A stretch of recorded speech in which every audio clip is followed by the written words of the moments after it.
Hey everyone, welcome back to the All Music Matters in That podcast. I'm your host, Brian. Today I welcome two very special guests. We got Zach, we got Josh from the band Wither the Fallacy. How you doing today, brothers? Hello, hello. Doing good. Pretty good. How are you? Not too bad. It's a lovely day out here too. So I guess which part of the world are you guys hailing from? We are East Coast, North Carolina. North Carolina. I guess are you guys doing okay? I guess I heard the hurricane was kind of meant to hit the Carolinas. I guess what was her name? Betty or something? Yeah. Debbie, little Debbie. Debbie. That's what all the memes were. But yeah, it didn't hit us too bad. Just a lot of rain for about 4 days. That's good to hear. Good to see you guys are safe as well. And how you guys been recently? What's new? Good. Yesterday we'd spent about 8 hours recording a new song, our next single, and it went very well. Our first time ever recording everybody all in the same room.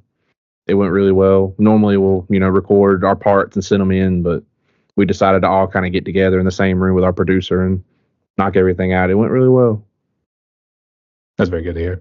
And I do have to admit, I checked out some of your songs last night, at least just mainly two, and I actually wrote them down here. Poltergeist and No Way Out. Let's just say that was some kick-ass music right there. We appreciate it, man. No worries. And you get to elaborate more on the story here just a little bit here too. But I want to welcome you guys both to my podcast right here. And the way it's going to work is I'm going to ask you guys some questions. Get to know you guys both as the musicians, but also as the individuals as well here too. So you all ready? Yeah, sounds good. All right. So I guess who's the oldest? Who's the oldest out of the two here? I am. I'll be 30 in 2 weeks. Okay. I guess early. Happy birthday, by the way. So appreciate it, man. The big 30. Hey, I'm 32, so I mean, join the club. Yeah. So you find out it's not as much different as you were in your 20s. So right. At least until you get to the 40, then you can start saying, "Jesus, I'm old." So right. Yeah. But Zach, here you can go first. So let's get to know your backstory a little bit here too. So I guess first off, what role do you play in the band, and tell us how you became a musician? Yeah, I'm Zach. I play drums for Wither the Fallacy. I also write a good deal of the lyrics. More so here recently. A lot of our kind of back catalog was Jason, our vocalist, and Josh contributed on a couple. But here recently, I've kind of taken over that role. But yeah, I've been playing drums about 15 years, since I was about 14 or so. Started on guitar, sucked at that. Started on bass, or switched to bass, sucked at that. And then I was like, well, I'll settle on drums, I guess. And that one kind of worked out. But yeah, my dad was a musician his whole life, and I just kind of grew up in the scene. He's played in like rock cover bands and stuff, and just kind of seeing that kind of drove me into that. And yeah, I just played in various bands the past like 15 years, cover bands, settled in deathcore here recently, the heavy, but it's not what, if you would have told me 15 years ago that I was going to be in a deathcore band, I wouldn't have believed you, but here we are. But say it's a story of most people's lives. Be like, if you would have told me so many years ago I was going to be doing this, I would have laughed. Yeah, exactly. I was like, damn, that person was psychic or something. So yeah, that's pretty cool. And I guess some of the rock groups that your dad had played in, I guess, were they doing like a whole lot of like the classic rocks, kind of doing like Black Sabbath and those sorts of bands? Yeah, it's mostly like 90s grunge, like early 2000s, like Nickelback and stuff like that. Was I didn't tell me he was playing Photograph. Yeah, it was a lot of Photograph, a lot of like 3 Days Grace and stuff like that. I do remember 3 Days Grace. That was always fun with 1X way back in the day when the Animal had become, and not too late. Yeah, those are the other ones. So good choices. All right. So Josh, I guess what's your role in the band, and I guess tell us your backstory of how you became a musician. Yeah, no problem. So, like you said, my name is Josh. I play bass and I provide backing vocals and Wither the Fallacy. I became a musician when I was 13, so 15 years ago, and I actually started on bass, which, most people start on guitar and switch to bass. For me, the reason I picked it to start with is because I've always been more of a road less traveled guy, and I noticed, oh yeah, there's not many bass players. There's just a lot of people who play guitar and pick up bass for one reason or another. And for me, I was like, well, I'm going to pick this instrument and I'm going to try my best to master it and not just play it because, you know, the bands need a bass player. You know what I mean? I would say you guys are both in luck. It seems chicks are digging more of the bass than the drummers these days. So, Oh yeah, man. Like most people say, there's no shortage of singers and guitar players because those are the glamorous instruments. But you know, when you're out there looking for members, we're the guys that are hard to find. So Yeah. yeah, that's true. So, I guess what sort of bass do you play? Are you doing more of like a 5-string sort of bass with like very down-tuned, I guess, sort of yeah. progression or something? So actually, I'm on a 5-string Spectre at the moment. I played 5 strings for most of my musical career. I actually want to go up to a 6-string because, like, one thing about my play style is I try to be pretty technical, and that 6-string will allow me to do some more technical, like tapping and stuff like that. So I've been looking at a bunch of different 6-string models here lately, but right now, still on the 5-string. We play in drop F sharp, so pretty low for, you know, most bands. And you really do need that 5th string to get that low, and my string gauge is pretty heavy. So I do have to ask, genuinely, I do have to ask, I guess, so what's the lowest you can go, I guess, in terms of string wise? Because there's a C string, right?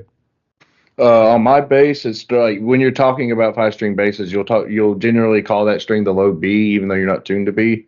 And the lowest we've gone is drop F. Now we'll sometimes use our drop pedals and our pitch shifters and stuff to get that low because the instrument will have a hard time maintaining that natural tuning if you're not careful. So to actually get as low as drop F in natural tuning, we were thinking about going to like 170 gauge, which that's a huge string. It's like as big as a drop chord, but you know, like that's what it takes. So Or metal, we like to experiment too, and we also like to improvise. So, oh yeah. yeah, that's all cool. So, I guess let's go ahead and talk about the band a little bit here too. So, I guess fill the audience in on some of the backstory because I did see a whole lot of things seem to revolve around Jason, and then it seemed like you guys came in later. But I guess who wants to give the backstory about Wit of the Fallacy? Do you want to do it or me, Zach? You can go ahead. All right. So yeah, I think most people have Jason's side of the story. Between it just coming up more, because people want to talk to him about it more. But we actually do have a lot to our side of it too. So as most people know, the name Wither the Fallacy started as a solo project that Jason already had before meeting up with us. But we were actually already a trio, and the three of us have been playing together for a very, very long time. I've been playing with Zach since I was 14 to 15. So, you know, going on 14 years now. And Brandon has been playing with Zach for around the same time. And me and Brandon and Zach have all been in a rock band prior to Wither the Fallacy a few years back. So we all have a very long history together. And coincidentally, Jason is from the same town we are. We just hadn't ever really had a serious project with each other. So when we were just jamming, you know, honestly, we weren't thinking about taking it seriously. We were just wanting to see where things go, have fun in the scene, maybe play some bars, blah, blah, blah. And we were having a tough time finding a lead vocalist. And we originally wanted clean singing in our music. So, you know, that was one of the parameters we had set. Need somebody who can scream and sing. And for a little bit, I even tried to do lead vocals and play bass at the same time, but it's just not in my wheelhouse. I'm not capable of doing both at the same time. So we eventually were like, you know, Jason's a really good screamer, and he doesn't have anything going on right now. Let's contact him and just see if he'd be able to come out and try out. And, you know, luck would have it, he had time. He came out, and we all just went to see how it would work, and we were able to click. But we did have to make the compromise. It's like, hey, clean singing's probably not going to happen because I can't sing, Jason can't sing. So we were like, you know, let's just try to make the best of what we got. Let's push our strengths. And now here we are. We're a deathcore band, which originally we had set out to be more like a metalcore, like, I don't know, like what would you say, Zach, like Periphery type thing? Yeah. So that's pretty much how we landed on our side of things. Three of us, me, Zach, and Brandon, were like, hey, we all play well together. We know like what buttons not to push with each other because that's a big problem with bands in general. Is like, yeah, you're going to get on each other's nerves, and there's no avoiding that.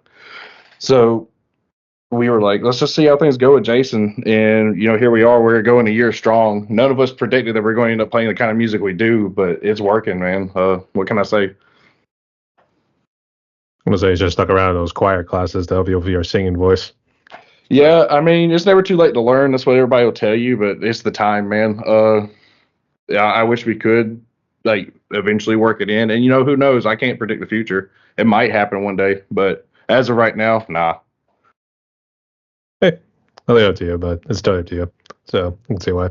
Actually, the way you were kind of describing it too, it seemed like you wanted to go with like an All That Remains or Kill Switch Engage, those sorts of bands, that mixture between growls, screams, and then also clean vocals as well. So,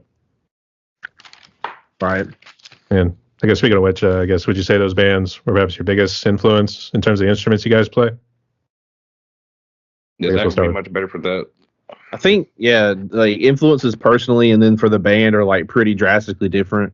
I'd say for the band, some of our biggest influences, especially like currently, there's a metalcore band from Australia called Alpha Wolf, and they kind of drove us into the kind of new metal, like influenced metalcore stuff. Like me and Brandon, our guitar player, were huge fans of them, and we saw them live in August of last year or September of last year, somewhere around there, before we really started like delving deep into Wither the Fallacy, and that kind of drove us to like, okay, like this is the kind of music we want to make, and this is this is what we want to do. And then when Jason came along, or we all kind of worked together, he brought the more like electronic stuff from like Within Destruction. That's a big influence on him personally. And they use a lot of EDM and electronic stuff, and so we kind of incorporated that in as well. But those two are definitely our biggest inspirations as far as whether the Fallacy goes. But more personally, I started out as like a progressive rock drummer. Like, you know, the reason I even delved so deep into learning drums was because of like Neil Peart from Rush and Mike Portnoy of Dream Theater. Those are my two big guys when I was a teenager, just drilling those songs over and over and over again, and like continued even today. Like those are some of my biggest inspirations, which is funny because it has nothing to do with deathcore, but I try to incorporate some proggy stuff in from time to time. That's what you got to do, really. I mean, gotta, as I said, you got to improvise and like Yeah. try to see like how the whole roll of it together, like into one cohesive function, to say the least. Right. If I'm even putting that right, so sorry, my English is a little terrible. So, No, you're good, man. but I guess Joshua, real quick, I guess who really inspired and I guess influenced you in terms of your play style? So if we're talking about strictly bass, man, I pull from literally every genre, and anybody who is better than me that I think I can take something and put it into my kit, I will try to apply it. So as far as specific players, I even made a top 5 list recently. I think Victor Wooten, Justin Chancellor from Tool, John Myung from Dream Theater. Me and Zach are both Dream Theater fans. Trying to think off the top of my head. Just going off of those three without trying to waste too much time. Very different styles. Victor Wooten's more of like a jazz fusion funk player, and those other two being prog based players. I still found the value in what they bring to the table, because I feel like in music there's something to take from everybody. You need to try to broaden your horizons and open your eyes to what everybody can bring to the table, and then apply it to your own play style the best you can. You can never stop learning when it comes to music. I was thinking of the top 5. I would have thought you would have had Ryan Martini or Wes Claypool. That's funny that you said that, because it is exactly those two. I feel like I couldn't remember off the top of my head. I was sitting here like, who were those last two? It was exactly those two. I'm gonna say you can't forget those two. Those two are legends. And actually, I'm actually And kinda Brian happy to- Martini specifically, if you listen to my bass tracks in our music, there's so many times I'll pull those chords he likes to play in throughout Mudvayne's kit all throughout our music. So, Yeah. yes, huge inspirations on me. I actually had no idea that they're actually touring with Megadeth and All That Remains, and they're Yeah. actually coming to my city, which is Pittsburgh. And coming Oh, okay. I got my tickets. Awesome. Oh man, I'm actually so stoked. As soon as I saw it, too, I think like, holy shit! I mean, this is gonna be a dream come true here. Okay. That's why I at least say it there. But great choices nonetheless here too. But like, speaking of those bass players, are you normally one who likes to play with your fingers, or do you kind of mix around with a pick and fingers? Okay, so funny story. Definitely, I'm pick and thumb. I play a lot of double thumb. I play a lot of slap in our music. But obviously, and for those that don't know, when you're recording metal music, your producer is going to make you play with a pick a lot. It's just cleaner. And you want the perfect take with the metal music. You want it to be as tight as possible. It has to sound as clean as possible, and your pick is going to act as a compressor before you even put it through anything. So they were actually going to post a couple jokes here soon about me having to play with a pick because I was like, "Don't you post that? My followers are going to all unfollow me when they see me playing with a pick." But it's just all in good fun. I don't actually have any opinion on the pick versus fingers argument. A lot of players that are it's really mainly beginner players that are first starting out. They're like, "Oh, you can't play with a pick," blah blah blah. Man, it doesn't matter. Justin Chancellor's a pick player, and he's one of my favorite players of all time. Same with Dave Ellison. They're amazing players. You can't tell me any different. It's just all about preference, man. Amen to that. I was gonna say, yeah, Dave Ellison, he started off doing fingers. Then I guess because of how fast they were going, they decided to do with a pick just because it made it easier to flow through the song, I guess. So, and for certain music, it just sounds better. Honestly, that is true. I guess it also, because going back to Mudvayne too. I mean, when you listen to how Ryan Martini plays, do you think it was kind of smooth, or do you think it was just kind of drowned out with like everybody else playing? Man, with Ryan Martini, he cuts through the mix so well, and part of that is, of course, thanks to the Warwick he plays on. Warwick makes amazing basses, and they use their own specific pickups just for that purpose to be able to cut through the mix. And even with him playing chords, it always just cuts through so good.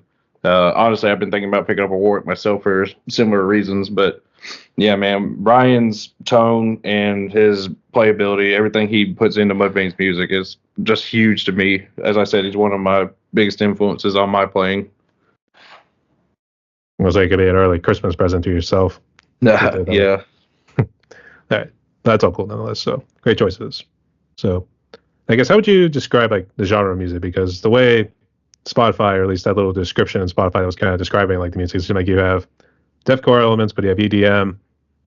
And I know you mentioned about prog and like some of the other ones too. So I guess how would you describe your genre of music? I guess whoever wants to answer it. Definitely Zach. I think it's a little tough to really like categorize. Like I honestly, I kind of hate the whole subgenre, like the categorization thing, because it's like at the end of the day, it doesn't really mean anything, but you need it to like, kind of just specify what you are. But like we are a deathcore band in the like sense of, heavy breakdowns, harsh vocals the entire time, fast drums, fast guitars. But, we incorporate new metal stuff. Like, me and Brandon and Josh, we played in a new metal band about 5 years ago. And so, new metal is just a part, growing up, like I said, my dad played new metal. Like new metal is a part of our DNA. So it's like, it's just in the music. Like we are so heavily influenced by, Slipknot and like Mudvayne and all those bands, like just, and then the EDM stuff kind of comes from Jason, because he writes all our EDM parts, like in all our songs, and he's very influenced by that side. He's wrote like trap, hip hop stuff before, even like in like a solo sense. So he's very dialed in with that kind of stuff. But yeah, I think we just throw what we like in there and see what happens. And so far the response has been really, really good. So we just keep doing it. Yeah, I got a new follower last night. So like I said, you guys are kicking some major ass out there. So appreciate it. No worries. And I guess just real quick, can you fill in the audience like what your current lineup is? Yeah, so it's Jason Johnson's our vocalist, Josh is our bassist, our guitar player is Brandon Rankin, and I play drums currently, and Josh does backing vocals as well. I was like, yeah, I was here like probably 3 different vocalists here too. So I think, were you more the low growls? You talking about me? Yeah, Josh. Yeah, I do like very. Our producer yesterday described them as airy. It's more like a yelling fry scream. It's very clear. You can hear my talking voice very clearly in my screams. Our guitar player describes it that I'm pretty similar to the guy from Alpha Wolf. They're way more into that band than I am, but that's how I've been described. Jason's much more the technical deathcore, death metal type vocalist, Will Ramos style. Actually, there was a little bit of like a Muir sort of style, and I think it was No Way Out, or what was it, Retribution? Yeah, definitely Retribution. Yeah, it's got like the ones like it goes into like a typical singing voice, and then it goes back into little screams or growls or whatever it was. So yeah. Yeah, Retributions are hugely like new metal. It's super fast, like rhythmically on the vocals. Like we recently stopped playing that song live because it's just so taxing on Jason. Like to just he's literally like fast rapping almost while screaming, and it's just it got ridiculous. And he was like, I don't know if I could do this anymore. And we had new songs anyway, so we're like, we get a chance to play an encore one day, we'll throw it in there. But Yeah, that'll be our deep cut. Yeah, Yeah, that'd be for the awesome. OGs. Get a nice little fireworks in action going afterwards. Kind of close it out. So, and, I know you said you guys are real big into like new metal. So I guess did you guys try the whole mask and makeup deal that like what Mudvayne and Slipknot did? I've actually been talking about it. We have like a little shtick that we do online where we always plug like the little Tengu mask, the little red face with the long nose. And I actually bought one not knowing that it's actually from an anime. So like, yeah, haha, funny on me. But if I ever decide to like wear that on a stage, I was planning on, after our set, just throw it out there. I've been thinking about it. Not sure if it's going to stick or not. I feel like you could easily oversaturate. Like, there's too many bands that might go up there with face paint and mask on, which, no shade to them. If it works for them, it works for them. But I don't know if it would work for us. You know what I mean? Still thinking about it. As they just go back to the old eyeliner days you saw with Slayer. Just go keep it simple that way. I was gonna say that was actually the mask he did whenever we connected here on Skype, and I was trying to figure out, oh, what's he doing there? Yeah. Actually, I was thinking of Chris from Slipknot way back in the day. He was Exactly. always doing the Pinocchio thing with the nose. Yep. Yeah, that's literally the exact thing. I'm gonna say you never know, got Pinocchio the same again after that whole shtick that he was doing. So, okay. But I guess jumping into now COVID, I guess, and Zach, you can go first. I guess how bad did COVID impact you, family, and music wise? Yeah, so band wise, not really at all because we hadn't started with the Fallacy. With the Fallacy, as it exists now, started in November of 22. So COVID hasn't really, COVID by that point had pretty much like kind of waned a little bit. But me personally, I got COVID in August of 2020, and I was actually hospitalized for 2 days because I had a blood clot in my left lung. And, that severely hindered my drumming like for a long time. Like, because we were in a new metal band called Hartwell in 2018. That's when we stopped performing as Hartwell. And, we kept writing music and stuff, but just kind of kept it to ourselves, and music fell to the wayside. And then in 2020, I got sick, and it took years, honestly, to get my lung capacity back to be able to, play drums like I do now. Like it was honestly a battle. Like for the first like several months of us practicing as a full band, I could barely make it through the set without just being doubled over in pain, like just huffing, like hard to breathe. But the more I do it, the more we practice, and I've even started, going to the gym recently, doing cardio to get my lung capacity up, like to keep it up. Like it's helped a lot, but, we take it day by day. Slowly but surely. And Josh, go ahead. As far as COVID goes, I'm gonna be honest, it didn't affect me too hard, other than maybe with my day job. So I've off and on been a chef for most of my career, and other than that, for a brief moment in time, I was a lineman. COVID, when I was a lineman, didn't affect me hardly at all. We just went to work, and it was same old. Go work on power lines, go dig some holes, whatever. But when I was a chef, it affected us drastically because it really almost shut down a lot of businesses. Just all the mandates and all the social distancing laws. People couldn't be at your restaurant, this, that, and the other. Without getting too deep into it, it really made my job harder, but easier in some ways. And it's just crazy. We'll look back on this time, in like 20, 30, 40 years, and we really lived through history. It's kind of crazy to think about. Went through the 2000s version of the Spanish flu, and like what happened way back after World War One. So, yeah, I can see why. And actually, I sympathize with Zach a little bit because I got COVID a little late in like 2022, and I'm a drummer as well. So I tried hopping on, just trying to do like both throwers, no guts, no glory, just to warm it up and try to get into it. And I just couldn't do it. I was that fatigued, and then I got a fever that night too, so I had to throw on my sweatpants and everything. So. Yeah, it sucked. Yeah, I'm still dealing with long COVID symptoms. Like, years later. Like I got COVID again in March of last year, I believe, or I can't quite remember the timeline. But I had severe, debilitating long COVID symptoms for about a year, and then finally I was given a strong enough steroid, and it kind of kicked it out. But I was having the brain fog, the fatigue. Like I couldn't, I could barely walk from out of my house to my car without, just being out of breath, and just, thankfully something helped and I was able to, kind of get back to a semblance of normalcy. But for some people, it's not like that. There's still people fighting long COVID symptoms even now, 4 years later, and just this is completely debilitating. But I'm thankful that, I was able to overcome that, because for a second there, I wasn't sure, I'm gonna be knocking on heaven's door next or something. So yeah. let's do it. And I guess, Josh, what sort of restaurant did you work at? Because I do a part-time job with a local family joint. Were you working like in a main food chain or something? Oh yeah, so in terms of my career as restaurant management, I started at Chili's, where I was the bar manager. That didn't last very long because I don't drink and I have absolutely no knowledge of liquor and beer or anything. So I couldn't honestly tell you why they gave me that title, but that's neither here nor there. Since that didn't work out, I went to go be the kitchen manager at a local mom and pop place. And, it was nice while it lasted, but I did get a very, very good offer from the community college where I'm from. And I took that and I haven't looked back. I've been there longer than I've been anywhere. And now I'm the head chef out there. And, it's just awesome. And I even posted stats about recently people's careers in music and how it affects whether or not they can do this on the side. And I got to say, with my job, it is absolutely enabling our ability to do this and pursue this, because getting weekends and nights off in a restaurant is near unheard of. It just doesn't happen.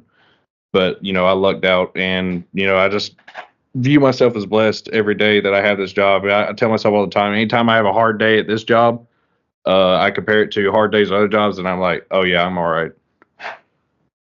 He's like, thank God I'm actually in the job I need to be in. So Right. Yeah, I can see.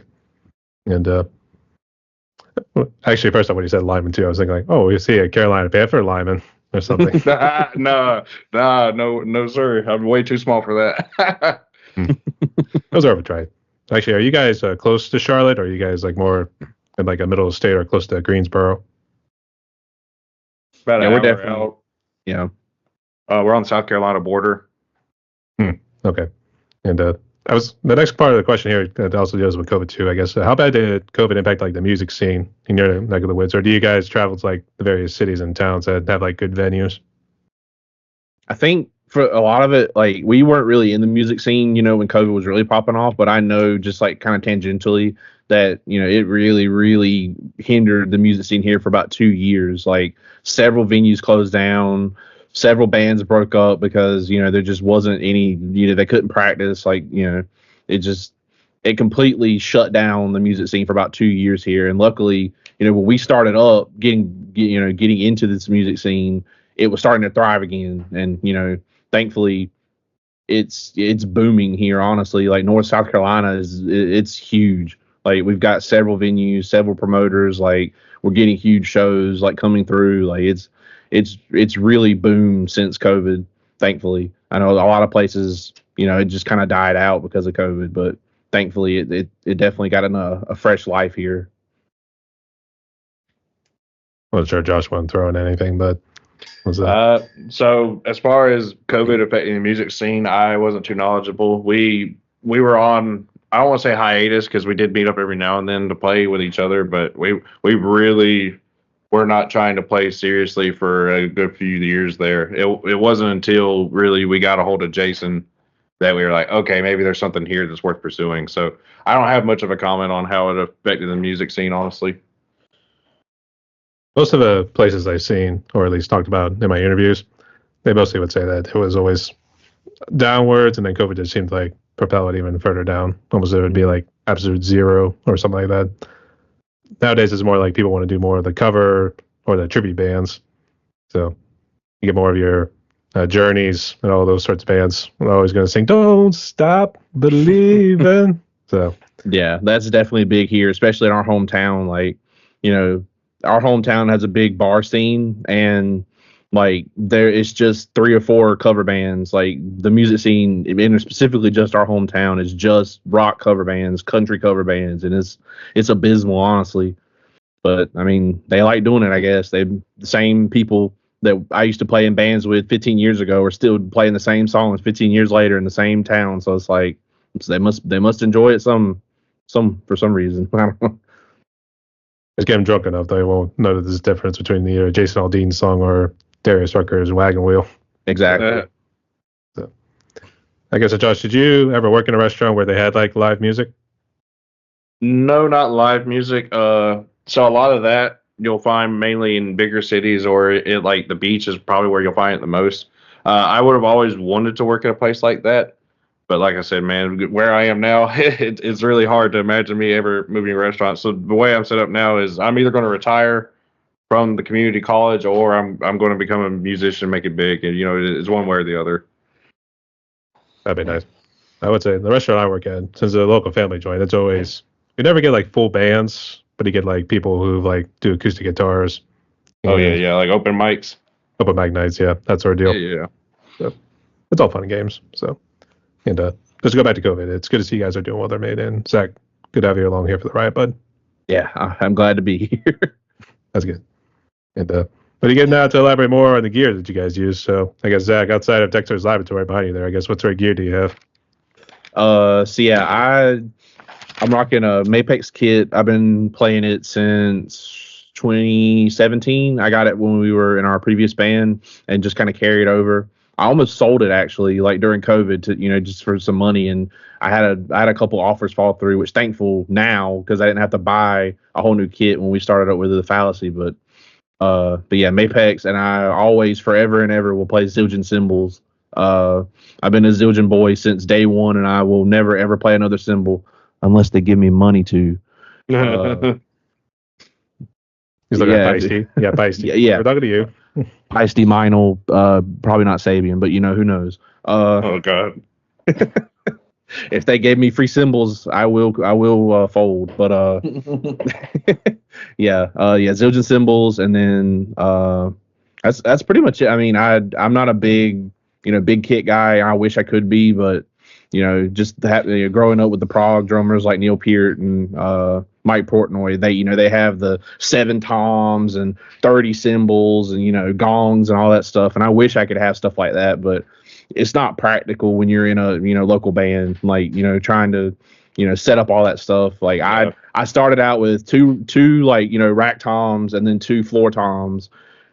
Ditched a floor tom, ditched a rack tom, so now I'm just 1 rack tom, 1 floor tom, and a snare and a kick, and that's like it. And then cymbals is kind of where I kind of shine. I have a lot of I have 3 crash cymbals, a stack, I have a china, hi-hats, a couple splashes. Like I love the accents and stuff you can get off of things like that, and I'm still adding more. Like Zildjian's coming out with a new crash ride here soon. With like a mega bell on it. I don't know if you've ever seen those ride cymbals that have the huge, massive bells that just ping. Like they're coming out with one of those that just crash that you can crash with, and I am so excited for it. I'm getting it day one. Like I had that. I was say it's almost like a funny noise. It'd be like chow and sort of exactly. That sort of thing. Okay. Okay. And I guess Josh, what's our gear do you got to make the magic happen? Yeah, so I play a Spectre 5-string Dimension 5. It's a multi-scale instrument, meaning, it's like fan fret. That's the casual term. Really, that term is owned by Dingwall, so don't let nobody hear you say that. Anyway, so that's my bass. I play Callium strings. I tag these guys and everything. Hopefully one day they spread the love with me. We'll see. Sponsor us. As far as recording, we go through Neural DSP. I specifically use Parallax X. Our guitarist likes the Gojira X plugin. This is all Neural DSP. My head on my pedal board I use for our live sound is the Dark Glass Electronics Microtubes 500. It's pretty nice. What we like to do live though is mostly go direct in, so I don't actually bring my cab most of the time. If I do bring my cab on there, it is an MPEG. 212, I believe. So that's almost all of my gear. As far as what I'm looking to in the future, I do, like I said, want to go up to a 6-string. Not sure if I'll land on Spectre or if I'll end up going to the Dingwall route, which is where mostly your metal bass players end up. We've also talked about Warwick. We'll see how it goes. Most of the time, we're going to have to land on a multi-scale, though. I can tell you a little bit about what Brandon plays on because he did give me those details if you want to hear that. Sure, go ahead. Yeah, so Brandon actually plays a Jackson Pro Series Dinky 7-string guitar. and he is in love with that thing. He will never let it go. He's been through probably like close to 10 guitars since we've been playing with the Fallacy, and he landed on that one, has never gotten rid of it. Now he does like to bring a backup guitar, and we have a funny story about why if that comes up, if we have time for that. But he, if you want to save it afterwards, yeah, go ahead. Right. So he does like to bring back a guitar, so he does try to have 2 guitars with him at every show. But that Jackson is his primary guitar. That's his baby. He plays with Fishman pickups and the Evertune bridge on that guitar, and he uses String Joy strings. So yeah, that's pretty much the rundown for me and Brandon. I know. Just make an OnlyFans page, yeah. I'd be remiss to mention too. He uses a quad Cortex, which is a huge, massive part of our sound. It's like an amp modeler. So I don't know a lot.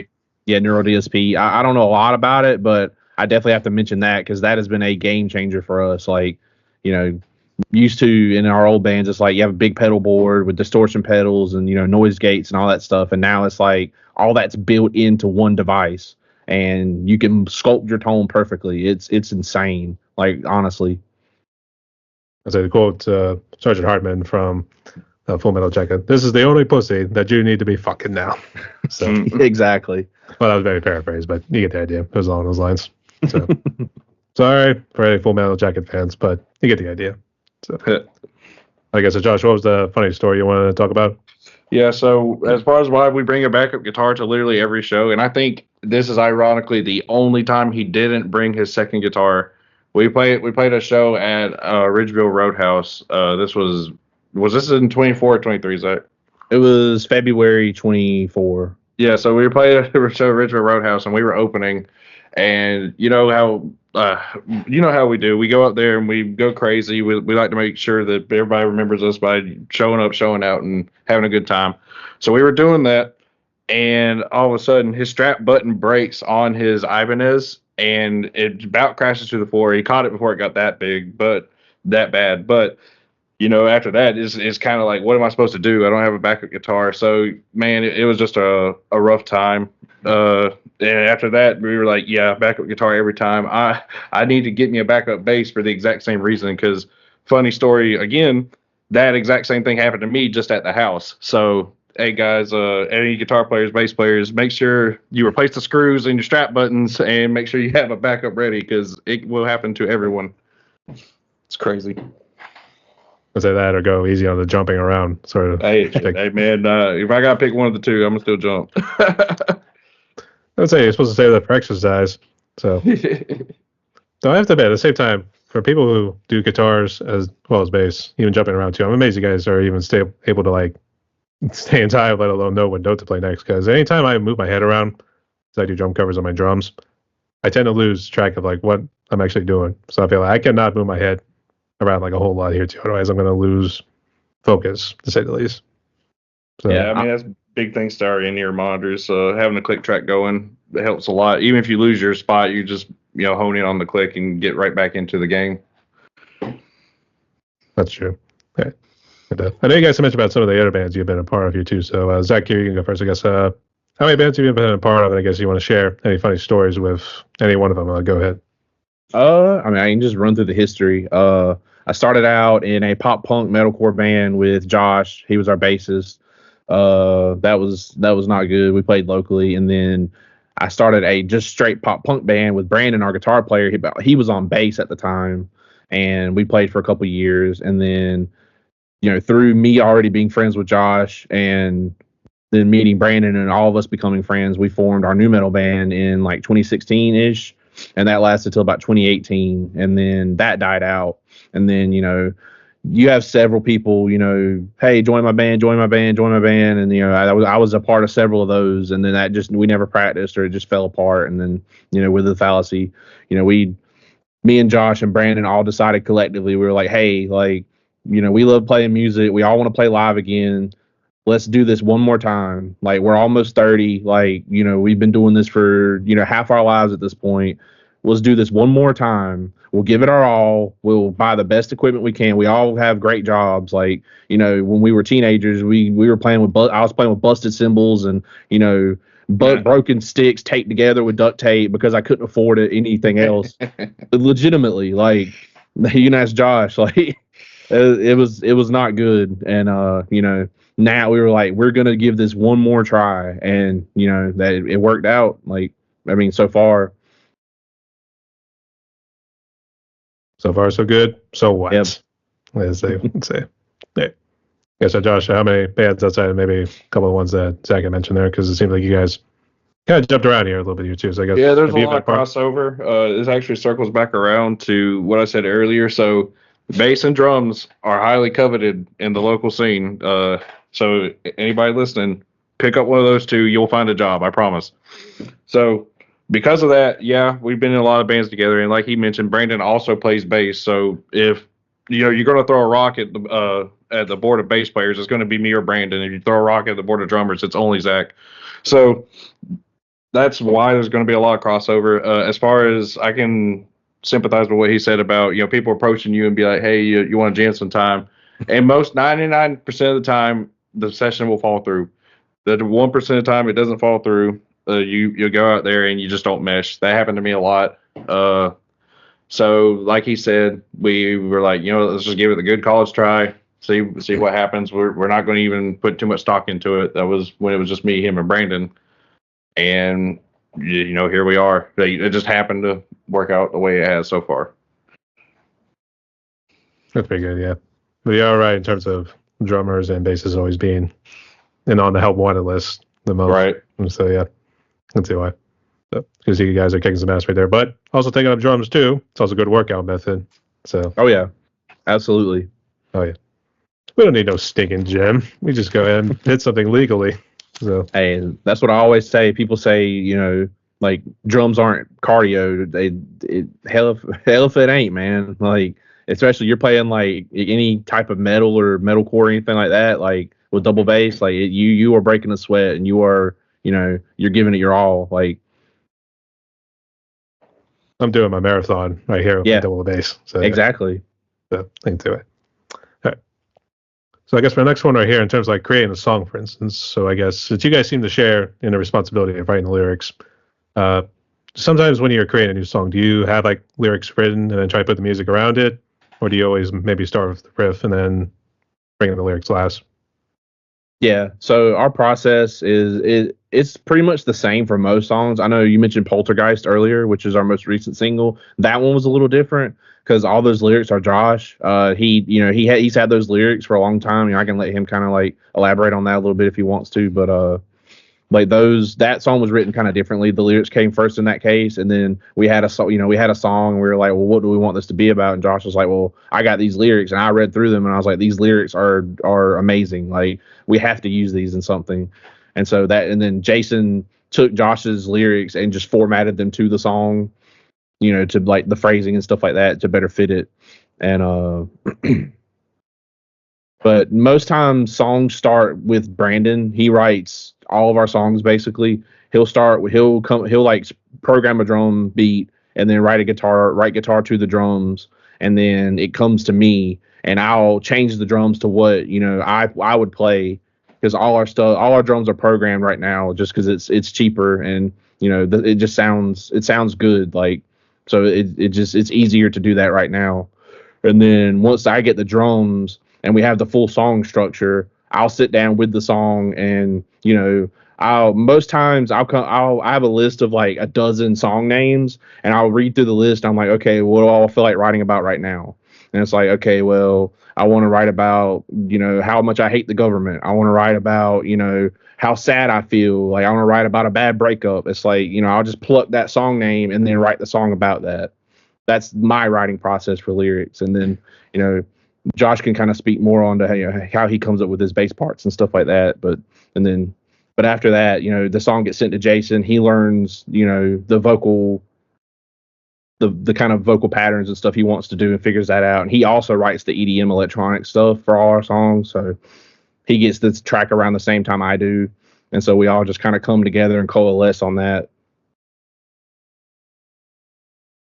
All right. And Josh, I guess if you want to add anything else to it. Yeah, so I guess picking apart one at a time. As far as lyrics go, one thing I do, and I recommend a lot of people do this, is when the idea pops into my head, I just write it down. I don't care if it's in my phone. I don't care if it's physically on a piece of paper. I write it down.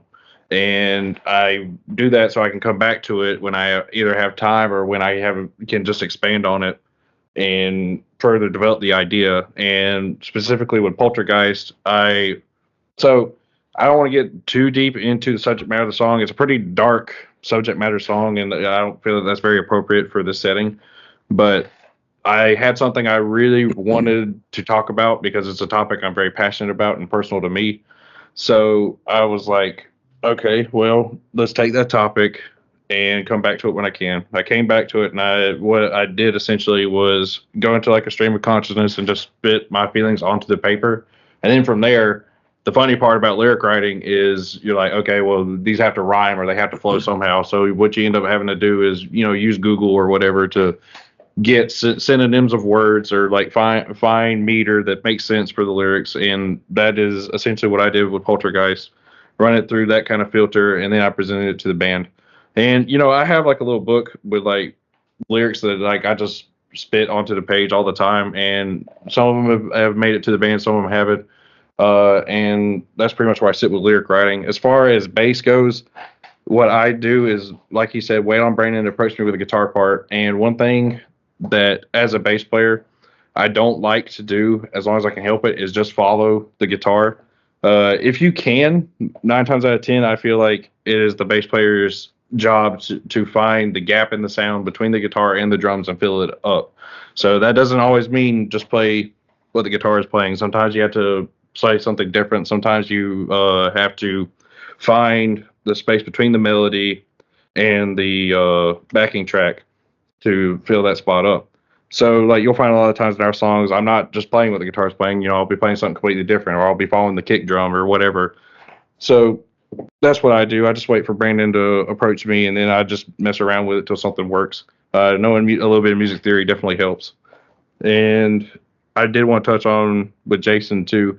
Like Zach mentioned earlier, he does actually write the lyrics himself. I would want to say like up to like 50% of the time, especially if you look at our older stuff. A lot of that is all Jason.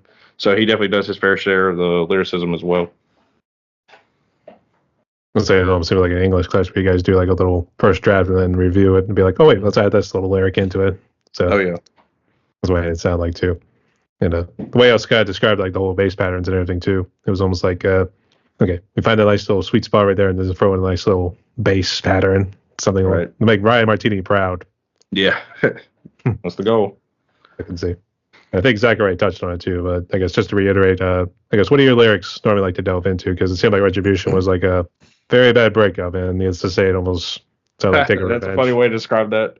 Yeah, it is funny. We're putting it in like a sauce or a setting next and be like, oh, Angela, that sort of deal. Man, Retribution. That was less of a breakup and more of two best friends who are not friends anymore. It could. I mean, breakup is like Josh said. That's an interesting way to put it, but I mean, it really is. I guess when you really think about it deep, it's like, yeah, Retribution. Yeah, Jason wrote that. Yeah, Jason wrote all the lyrics, I think, for the most of our songs on our EP, except for 2, I believe.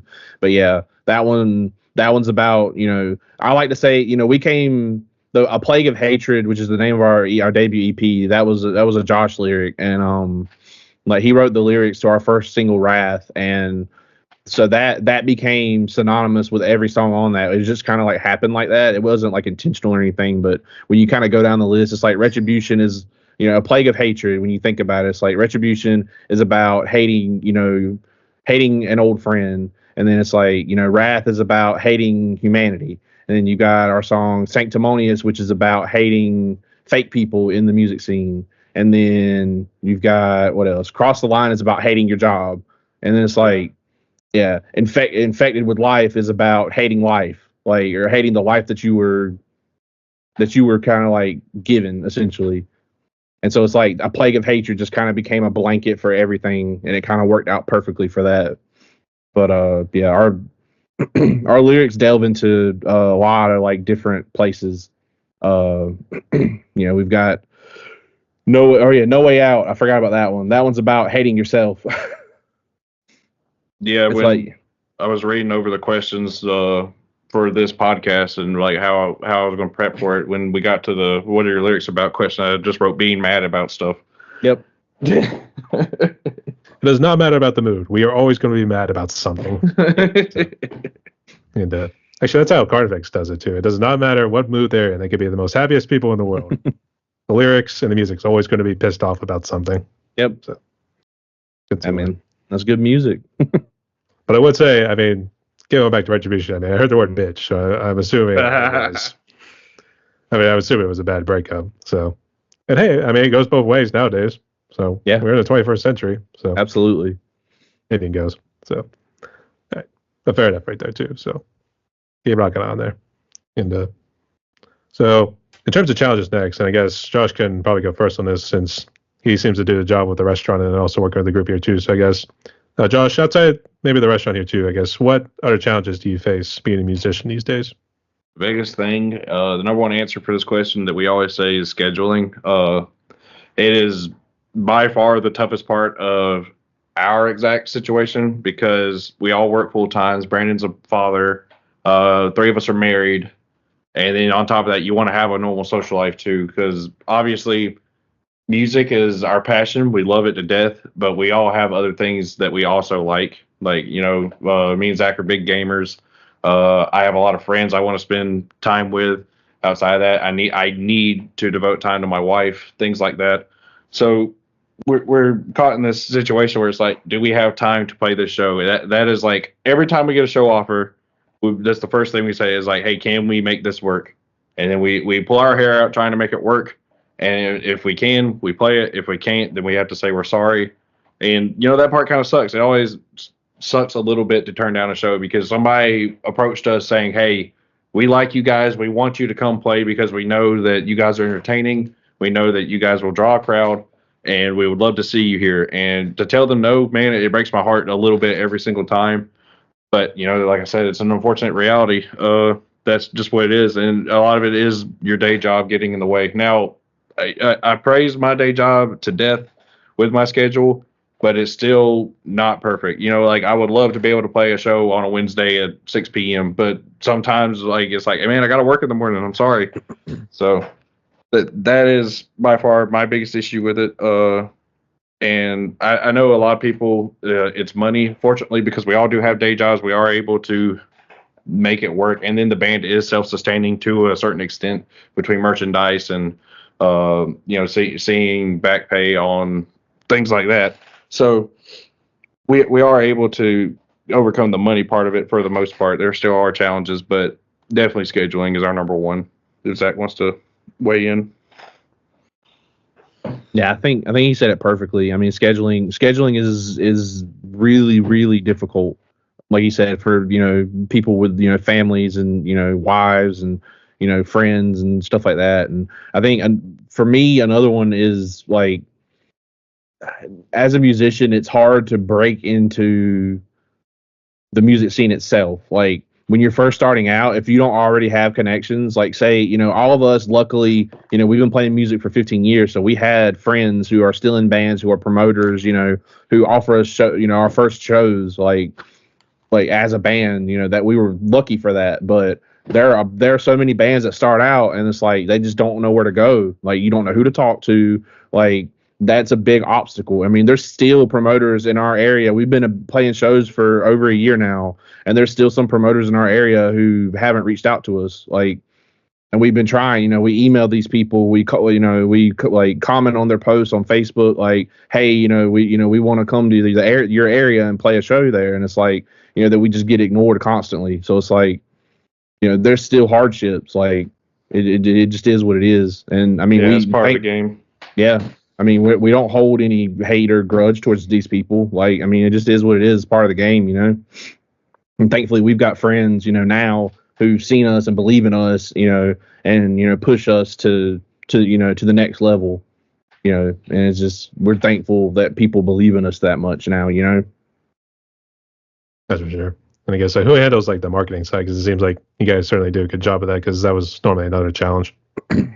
I think a lot of that's me. I handle all social media basically. Jason has a hand in that as well, But I think I'd say like 90% of it is me, because I think out of everybody, I have the most free time because I'm single, and I work a 9 to 5, but it's like that, at the end of the day, when I get home, like, what am I really doing with my time? Like, I live alone, like, I just don't have anything going on. So it's like I spend all my free time, you know, editing videos. I bought a GoPro about a year ago, and I have friends who, we have a couple. My younger brother was one of them, and then our friend, his name is Bryson. He does it now. He comes to every one of our shows. I pay for his entry, and he takes the GoPro and just films our sets. Our entire set is filmed, every single show.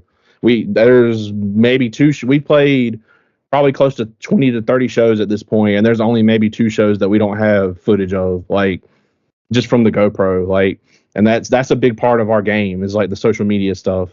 Like, I make a point to make a post every single day of the week, like Monday through Friday.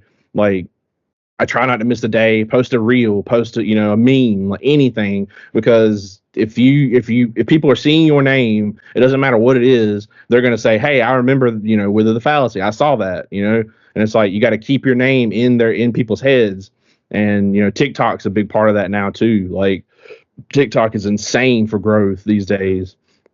Like, I'm always editing just reels, like, reel after reel after reel. Like, if you go through our TikTok, like, in the past year, we probably posted 200 videos, like, just like real, like, footage from our shows, footage, behind the scenes footage, recording footage, like memes, like, literally anything. Like, yeah, marketing is, in my opinion, marketing is one of the most important aspects of, growing as a band. Because if you're not putting yourself out there, if, my big thing is, like, especially when we were in bands before, and even now, there's bands who they'll be like, "Hey, here's a show," and then that's all they post for like a month. And then the next month they're like, "Hey, we're playing the show this week," and that's all they post. That's the only time you're seeing their names. It's like, "Hey, we got a show."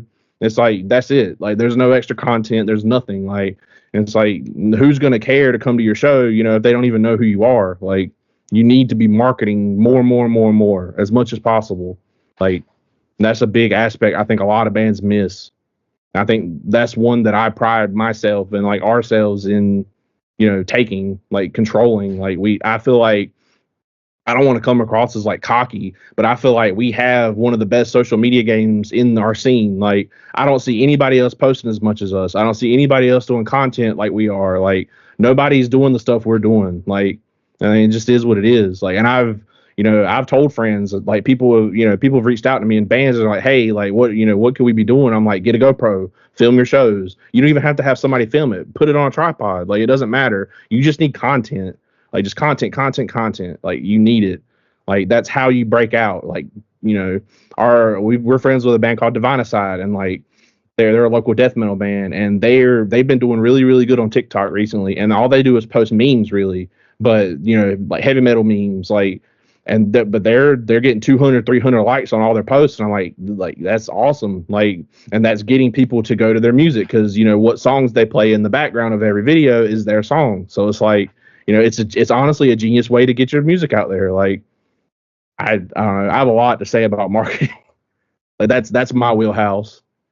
I was gonna say, you can tell he's tooting his own horn right there. He's here. Yeah. What do we deal with here, Josh? To follow up a little bit on what he said, I don't have much to say on it. I run my own social media account. I don't really mess with Withers, but just to follow up on what Zach said, you can be literally the best in the world. Like, if you hold that title, that's you. You could be the most talented. You could be the fastest. I don't care. If you don't put it out there for people to see, if you don't make it a point that people need to come see you, then it doesn't matter. It literally amounts to nothing. Because, like he said, the exposure is what's going to get people to come out there. The exposure is going to be what gets people to, buy your merchandise, listen to your music. So, without them knowing who it is that they're listening to, none of it matters. You really do got to be on top of your social media, which, like he said, he runs most of Withers. I run my own page where I probably would say 90% of my followers are just bass players, because that's the content I post, it's bass stuff. But every single post, you'll see me say, "Hey, check out Wither the Fallacy," at some point in there. And, I feel like that has contributed at least a little bit. 100%. That's for sure. Most I did look it up because they always like the way to slapstick because it gives them ideas about slapping that ass later. So, hey, just wanted to get that out there too. But for the most part, good job what you guys do there. So keep up the good work. And I did have to ask too, I guess. So what social media are you guys on? Because I think that kind of filled us in like at least 3 of the major ones at least.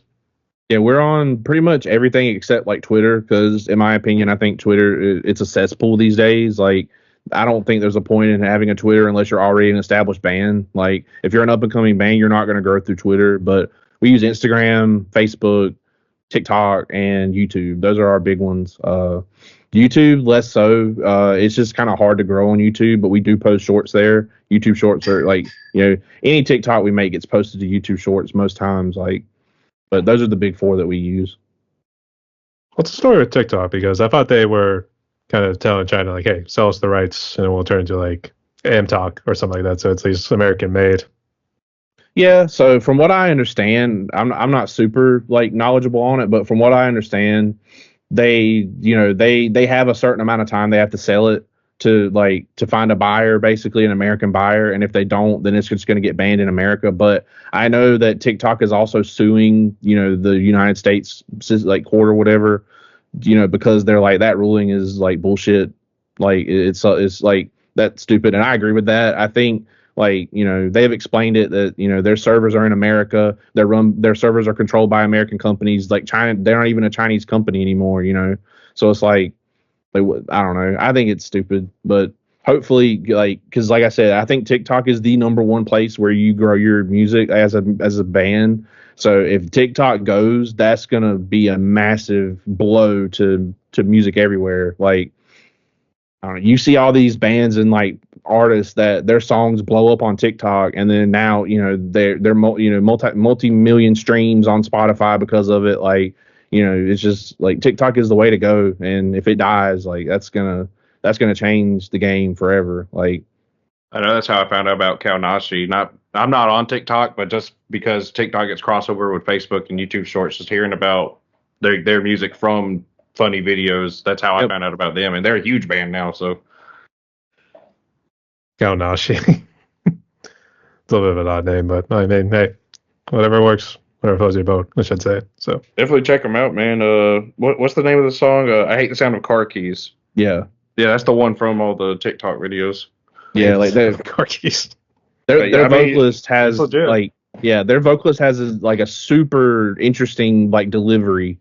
Like it's very very interesting, and it it's very divisive, and like that's what kind of drew people in. It's like like some people are like, this is cringe or whatever, but like they're killing it. I mean, we're talking about it. Yeah, like. But it's something, right? So yeah, I can see why. Okay, fair enough. And it was kind of leading into this question right here too. So I guess in terms of advice for musicians on social media, and you're in the woods as well, I guess what advice would you give to those musicians? I guess we'll start with Zach. Yeah, I mean, I think, like I said before, I think social media is a big thing. Just like try to make content. Like it doesn't have to be anything groundbreaking. Like just try to keep your name in the mix. That would be my number one like big thing. Nope. I thought I was going to add something else. Okay, Josh, go ahead. Yeah. So without going over what Zach said, because that is very important, I guess to give my own point, I don't care how good you think you are. I don't care how long you've been playing. I don't care how fast you can play, whatever. You could be 3,000 BPM, whatever. You can be better. Always try to learn. Take something from someone else's kit, and if you can, specifically look for people that are better than you and learn from them. You never stop learning. Music is not something you can 100% master. There's always going to be something you don't know. There's always going to be a way for you to improve. Just keep learning. That's for sure. And actually, I forgot to ask this question here too, and I know it's not in the script right here. So Zach, you can go first. I think the other problem, because I know you're talking about how TikTok would be a blow if they took that away, but I feel like AI is kind of doing that here too. So I guess how bad do you think AI is doing to the music community? And I guess do you guys use any AI for music and art wise? No. So we our EP cover initially, we use AI, just throw some words in like a generator to get an idea of what we wanted, and then we took that to an actual artist to like kind of actualize our vision. Because it's like, I definitely 100% agree that AI has no place in art. Essentially, it's not art really. It's the way that those engines are created is stealing art from people, and it's like, I don't know, AI music especially is kind of like crazy to me. Like, I've heard like recently, like Spotify, like people are uploading fully AI songs on Spotify now, like country songs specifically, and they're getting millions of plays and stuff. And it's like, that's just crazy. Like, I don't know. I definitely think like musicians have drawn a line in the sand at this point, and it's like, we're not going to cross that.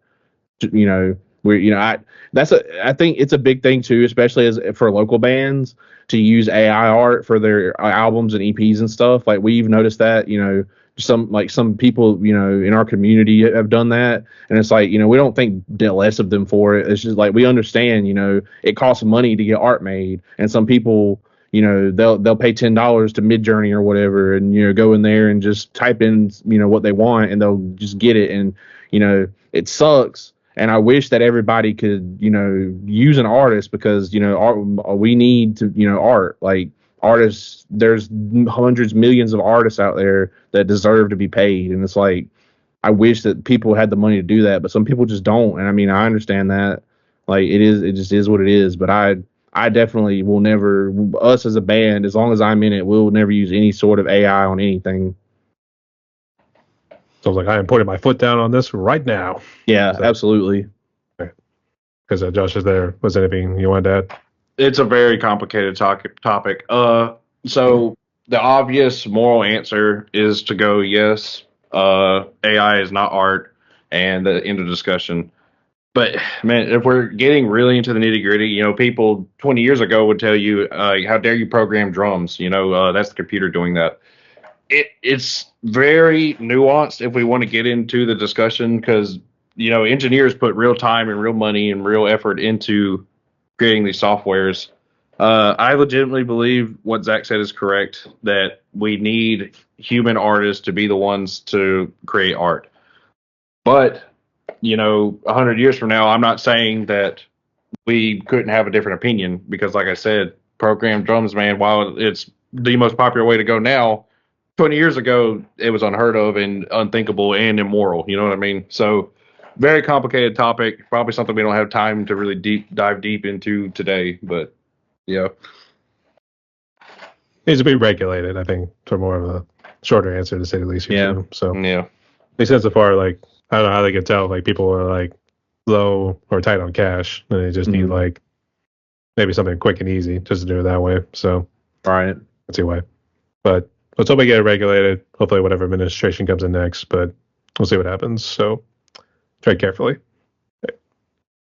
So, Zach and Josh, we finished with the questions. You're very good. We're now into the fun ones. So, I guess here, you ready? Yeah. All right. So, Zach, what would you say is currently your favorite food to kick it off? Favorite food? I'd probably say, like, overall, just like my favorite dish is like a good hibachi. Like, I like a good Japanese style steak, chicken, rice. That's my go-to. I'll say there's a good amount of like Asian dishes starting to take over too, and then see like next one is Italian cuisines or pizza. So, and Josh. For me, it's, man, anything steak. I love steak. I could eat it with anything. I don't care. People talk about it all the time. It's like, yeah, don't put it A1 on a steak, man. But dog, I love steak and A1. That is definitely my number one food. But real quick, I want to talk about Zach's answer, because, like, don't let this man fool you. He might like hibachi, but what he really likes is meat and bread. That man will not eat a vegetable to save his life. Don't. He has the palate of a 5-year-old. It's crazy. We all go out to eat, and he was like, "Oh, don't let that tomato touch my food." Crazy. It's like, it makes like hissy sound. I am the way I am. I was gonna quote Sherlock Holmes from like the one with Robert Downey Jr. Be like, meat and potatoes. Literally, pretty much. There actually is a restaurant called Meat and Potatoes, and I really wish to try it out, but unfortunately, my parents keep dissuading me from trying it. That's sure. I guess it wasn't a good experience, to say the least. But, and can I go back to your earlier point with the steaks, Josh? It seemed like was an odd post. I think it was on Facebook, and it was like saying if you ate steak 7 days a week, it seemed like it was pretty good for you. And but unfortunately, you have to pay for the steaks, and since we got bad inflation for one thing, and then Oh yeah, man. Like I'm not a big gym bro or whatever, but like if we want to get into macros and protein, like I'll get into it. So I work out 5 days a week, and protein is definitely an important part of that. And any opportunity I will have to eat steak, I'm tearing it up every time. And by the way, medium rare if anyone's interested. so you're more of a strip, ribeye, or Delmonico. Ribeye, 100%. I do like them, but I don't like it chewy because it really hurts my jaw. That's the So thing. I feel you. And I understand that, and that like all those well done people out there that love it well done. Like I don't know how they do it. I remember Zach used to be a well done man himself, and he didn't give it a try until I finally convinced him to go a little bit lower. He still won't go medium rare, but I think he's like a medium guy now. Mm-hmm. I mean, That's something, like just raised my whole life. My parents cooked their steaks, as hard as a hockey puck, and it's like that's how I've known it my whole life. Like, I mean, it's just how I ate it. And then, when I started hanging out with them, like Josh and our friend group, like, it's like, try it lower. And I was like, I'll try it. I tried medium well. And I was like, okay, I can get behind this. And it's like medium is, about as low as I'll go. But I do love a medium steak. Like, it's definitely a lot better than well done. Yeah, obviously being a chef, man, I got a lot of opinions on food. But number one, king has to be steak. And I guess how do you study when you do the burgers? How to do like mid rare, medium, mid well, and well done? Do you normally touch it to see like how hard it is? So that's the method that they tell people, who are just learning. They're like, yeah, compare it to your thumb muscle, basically. So you can't see what I'm doing, but if I take my thumb and I touch it to my index finger and make like the little haha gotcha circle or whatever, that will be your medium rare. And then middle finger, that's medium, ring finger, medium well. And your pinky finger, you see how hard your thumb muscle is? That's actually well done. So that's like the rough haha cooking steak for dummies method to do it. The real way to do it is by temperature. You'll take a thermometer, stick it in there, and this is me going off the top of my head. I'm not in my kitchen right now, but 165 degrees is generally considered well done. I think actually most people will say 155. That's getting too far into it that I'm sure you guys care about, but that's generally how they'll do it. Burgers are the same way. I know you said burgers and I said steak, but it's the same thing. It's beef. Yeah, actually, it was along those lines too. And actually, they always told us 165. So apparently that was the threshold. You didn't want to go anything lower than that because then I think it wasn't well cooked. And especially for chicken, we got to be all the way cooked or salmonella. So sadly, yeah. We started talking about restaurant here stuff too. We're trying to make Zach hungry over here. So, yeah. Okay. But good choices nonetheless, you two. And for the next question right here, this time here, let's do Josh instead. Josh, what would you consider is currently your favorite movie or TV series? Very funny you asked me this question because I am not a movie guy at all. Man, I catch random movies every now and then, and most of the time my opinion will be, that was fine, I guess. For me, generally horror movies are more entertaining just because I like seeing the special effects. But I'm not a big movie guy. Yeah, a TV series though, I'm really big into TV. My favorite show of all time is Breaking Bad. Just the acting, the direction, the cinematography, all from any standpoint you go to is 10 out of 10. Now, are there issues? Yes, there are, but there's issues with every show, with every plot. But generally speaking, that's got to be my 10 out of 10 above all else, and I will die on that hill. That's pretty much where I stand. I actually started getting back into watching The Sopranos again, and I have to admit, I saw the one last night where it was actually a massage parlor, which I guess was used as a front for like a whorehouse, and one of the Thai guys just goes in and shoots another place because the guy was behind on his payments. So, still badass to say the least, too, but boy, it's pretty intense. So. Yeah. But you do have to blame streaming these days because I think you're getting a lot more TV series than you are good movies, I should say. So yeah, Zach's much more of a movie guy than me. He probably has like a million movies he's going to rattle off at you, so I'll let him go ahead. I guess let's say if he does have a whole bunch, I guess just do top 5. Yeah, I won't get too crazy with it. I'll just say I think like this year specifically, Dune Part 2 is my big one. I'd absolutely love like the Dune series, and Dune Part 2 is probably one of the best movies I've seen in, the past decade or so. Like, it just completely blew me away. Like, story, everything. Like, nothing comes close to that. like for me recently. I did give it one. All right, I thought I was going to start elaborating on maybe other horror movies or something. So I mean, we can get into it. But I guess let's do it like this. I guess what's your favorite horror movie? So I know Josh said he was real big into it. yeah, favorite horror movie for me, I have to go with my letterbox if I'm being honest. Like I said, I'm a big movie guy. Let's see. I mean, there's a song called Poltergeist, so I thought maybe that was the inspiration behind that one. Just a cool name. While he's looking for that, I can go ahead and answer the question. So for me, like I said, when I watch horror movies, I'm watching for special effects. I'm not there for the plot. I'm not there to have my life changed or look for any kind of artsy fartsy meaning into it. Now, that's a tangent. I'll get away from that. So for me, it's definitely like your 80s and 90s slashers. Just seeing all the stupid, blood effects, all the stupid gore effects. Like it's funny, really. They're not scary at all. There's no tension there. It's just like, wow, how dumb can this movie get? You know what I mean? You just watch it just because of the sheer stupidity of humanity having to run into. I mean, yeah, you see like stupid stuff, like someone gets squeezed so hard their head pops off. I'm like, okay, yeah, whatever. Stupid stuff like that is like stuff that could never actually happen in real life, but it's just funny to see somebody came up with that at some point. What was the thing? I wonder what you were like when Saw was coming out doing all that stuff. Oh yeah, Saw especially. I remember the first movie too. You want to talk about cringe scenes? I'm not sure if you guys would remember this scene, but there's a part where they make the guy fake his death, and it's some of the worst acting I've ever seen in my life. Now I think that's the purpose of the scene, but it just goes into that extra bad territory where I have to be like, man, what were they thinking? They just got past all these people and actually made it to the final, whatever. It's just how the game is played. So, right. And actually, I think the one that always makes me cringe, not so much as it's bad, but actually just picturing being in it. It was one that one black guy was actually in it, and it was twisting his arms, his legs, and finally his neck in like full 360 degrees. I think I saw 3. Yeah. I was like, that one actually. No, it was like, oh my gosh. Yeah, I remember that one. Actually, I think the one that really scared a friend of mine because he can't do the sight of blood for some reason, and he couldn't quite understand when it was like one of those machines that ripped open that woman's chest and like exposed her rib cage and everything. Oh yeah, I remember that one. That was Saw 3 too. Saw 3, yeah. Yeah. So, I guess Zach, did you find the list? I'm sorry, we're rambling here. No, yeah. I think my favorite horror movie, and it's hard to even really classify it as a horror movie. I guess it's more of like a found footage type deal. Is there's like it's like a monster horror movie from like the late 2010s. Is Cloverfield.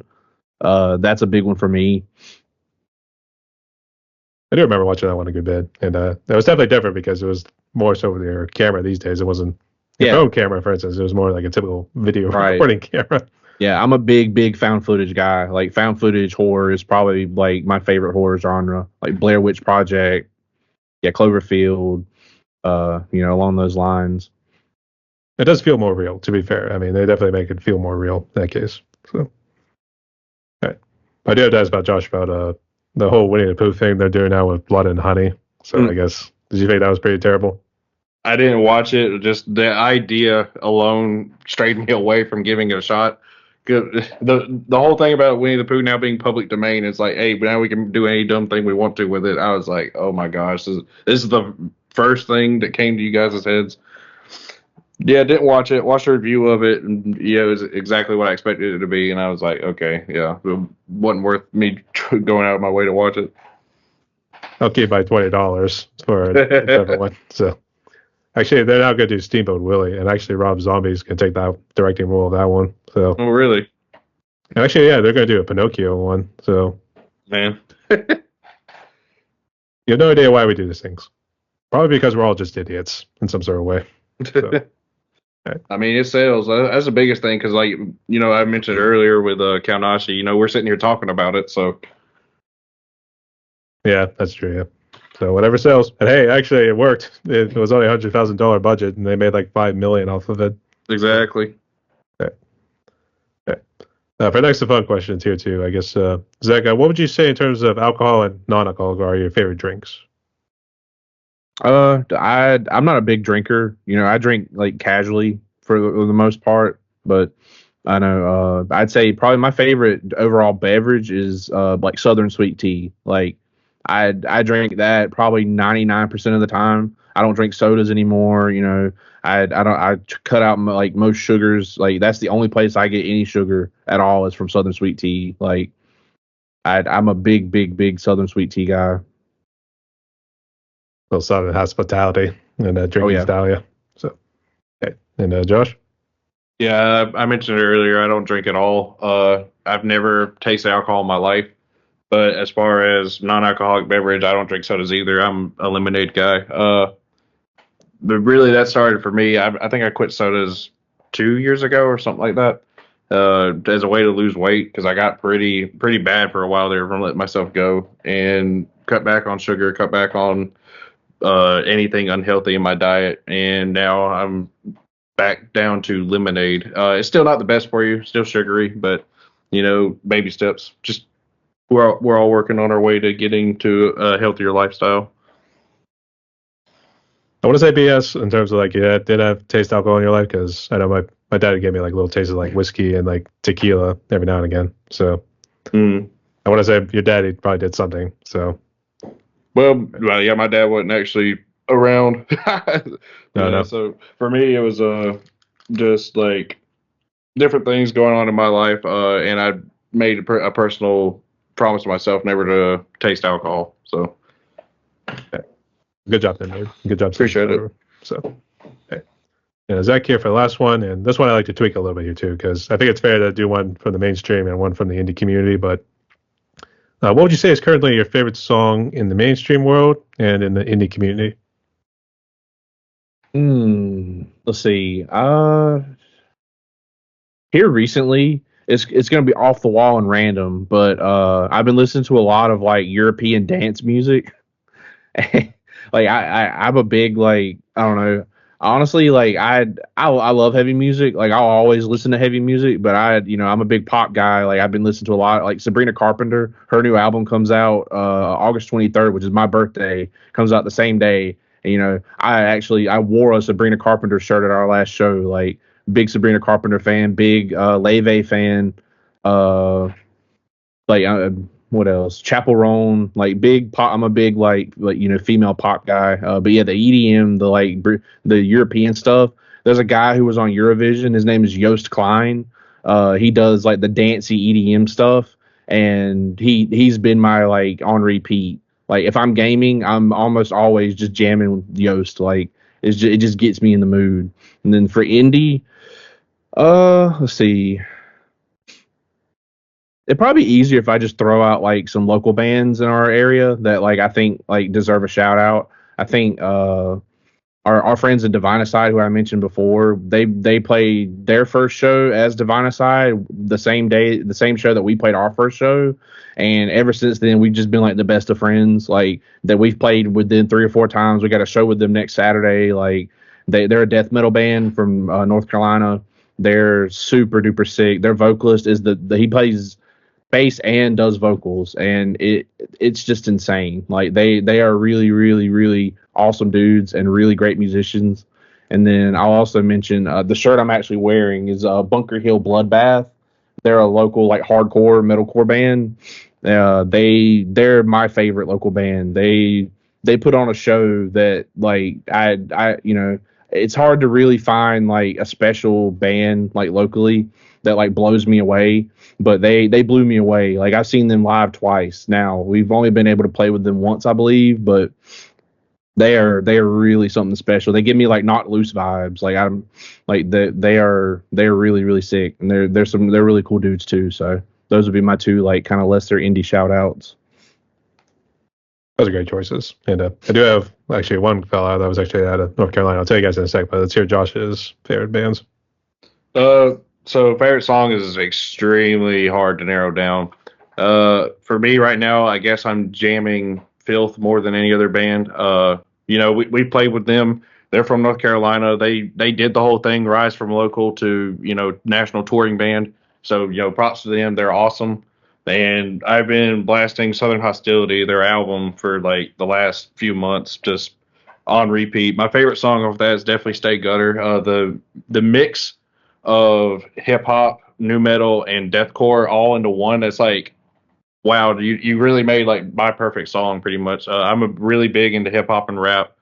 So just hearing that influence on top of the deathcore guitars and the drums and things like that, it blew me away the first time I heard it. Really, I'm not saying they're the first to ever do it, but they, at this moment in time, I had to say they do it better than anybody else.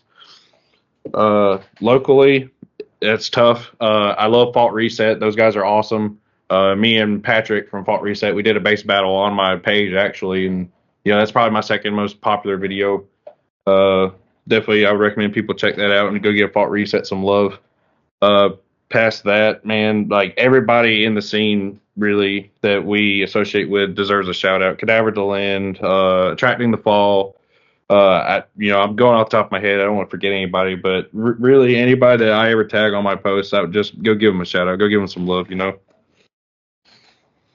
Yeah, all great choices there too. But you jumped going with the shout outs that was supposed to come later. So, but it's all good. And actually, do you know about the band Bloodstoked?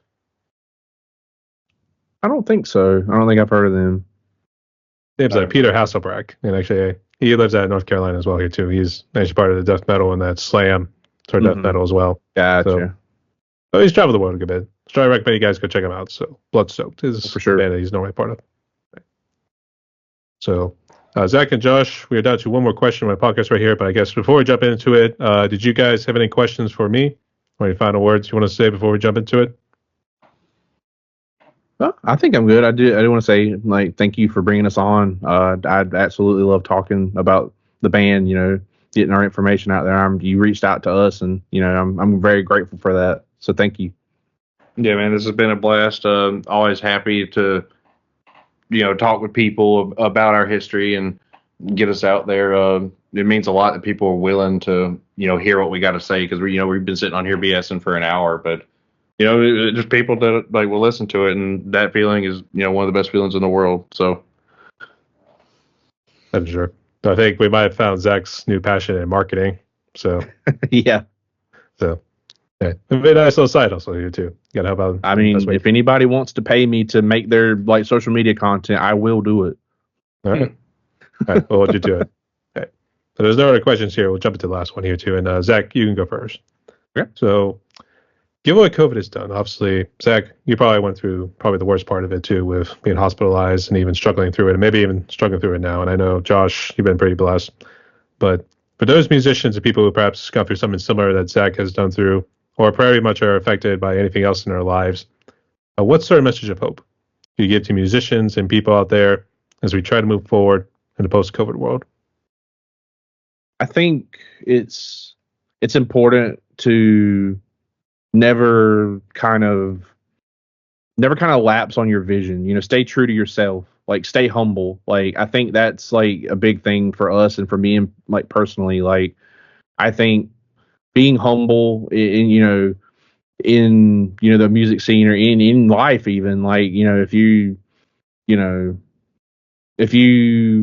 are put up on a pedestal in some way, like whether it be a management position or in a job or a band, like touring and like getting headlining bills like locally or whatever, like it's always important to stay humble. Like, I've known guys who quote unquote have their big break, and it's like they forget about who their friends were. They forget about the people that lifted them up.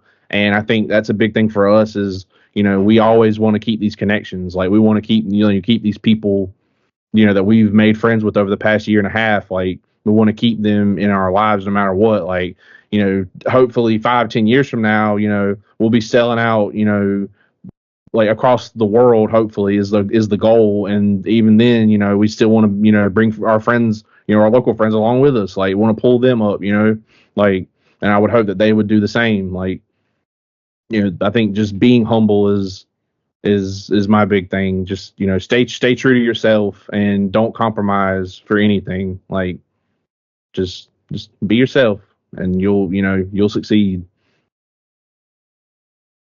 Okay, and then Josh, to close it out. Yeah, so as far as post-COVID, I don't have a whole lot of thoughts on that. Like I said, it didn't affect me too bad. You definitely get way more out of Zach's answer for that.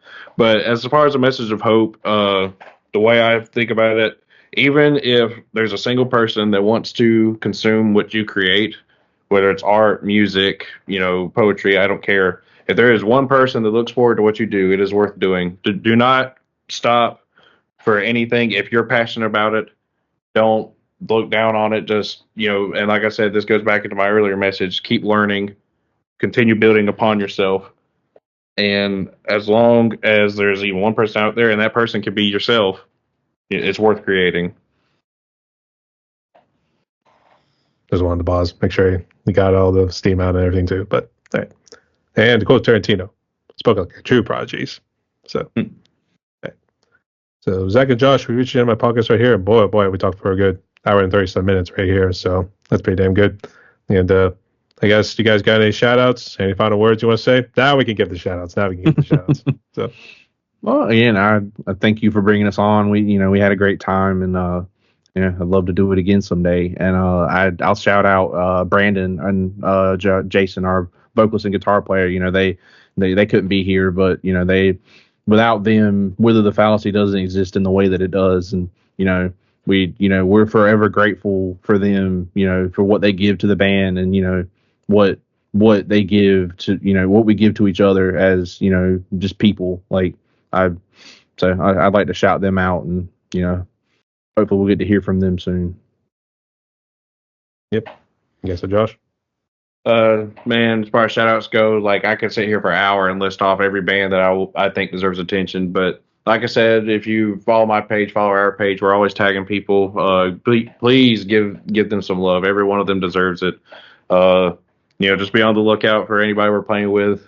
And yeah, he said it best. Shout out Jason and Brandon. None of this would be possible without them. Shout out to Alex, our photographer. He's the photographer most of the time. Shout out to Izzy. She's also a photographer that takes our photos, and frequently it shows. That's actually Jason's wife. And then shout out to Bryson for being our GoPro man. So pretty much all I got. Looks like you're going to turn Jason, or actually you're going to turn Brandon to like the Gene Hoglan of the group here with the GoPro and everything. So, and then he'll end up taking drums and end up being a big drummer one of these days. So that'll make it an interesting story. So you can see why. Okay. And actually, I was going to say, the way you normally do shouts be like friends, relations, whatever hell this guy is, for instance, or something like that. So thank you guys so much. And to close out like this, everyone, my guest today was Zach, and we got Josh here from the band Where the Fallacy. So a deathcore band, or I guess a multi-genre deathcore band. We'll just go like that here too, since they use a lot of elements to make their music. But new deathcore, metalcore, EDM, trap, hardcore. We're all of it. Everything. It's metal, baby. It's just metal. Yeah. So that's all we need. Okay. But anyway, the part of the group Where the Fallacy, they're hailing from North Carolina right here. So you see these guys in your neck of the woods, and as well as follow them on the socials. And make sure you go support the music and everything too. These guys are kicking some major ass. So, Zach and Josh, wish you all the best going forward on your journey there, mates. So, y'all stay safe, not gone, and Bose. Stay tuned, y'all.